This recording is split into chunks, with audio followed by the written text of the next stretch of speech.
আর বলবেন না, আমাকে ভাই বলুন, দাদা বলুন, আমাকে ঠিক আছে।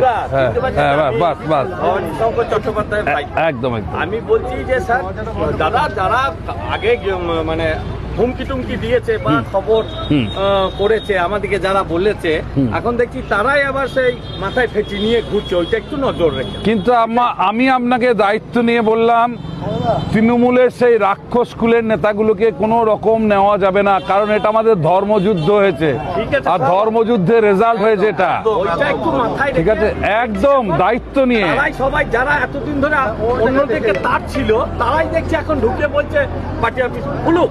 আমাদের কোনো না না না না, এমন ভাবে নেবেন কোনো রকমই না। আমাদের বক্তব্য সাধারণ, আমরা সাধারণ মানুষ, আমরা কোনো রাজনীতির সঙ্গে যুক্ত নয়। আমাদের যেটুকু বক্তব্য যে আপনি এইগুলো একটু পরিচালনাটা ঠিক করে করেন, আর কিছু আমাদের নেই। কোনো রকম আরো তৃণমূলের এখন প্রবেশাধিকার বন্ধ, সুতরাং আপনার কোনো চিন্তার ব্যাপার নেই এখানে যে ওই সমস্ত লোকগুলো ঢুকবে। আর তৃণমূল নেই বর্তমানে, আর তৃণমূল নেই, তাসের ঘরের মতো পুরো ভেঙে পড়েছে। তৃণমূল বলে আর কিচ্ছু নেই। আপনি তৃণমূলের লোক 100 লোককে এখানে বার করে দেখান।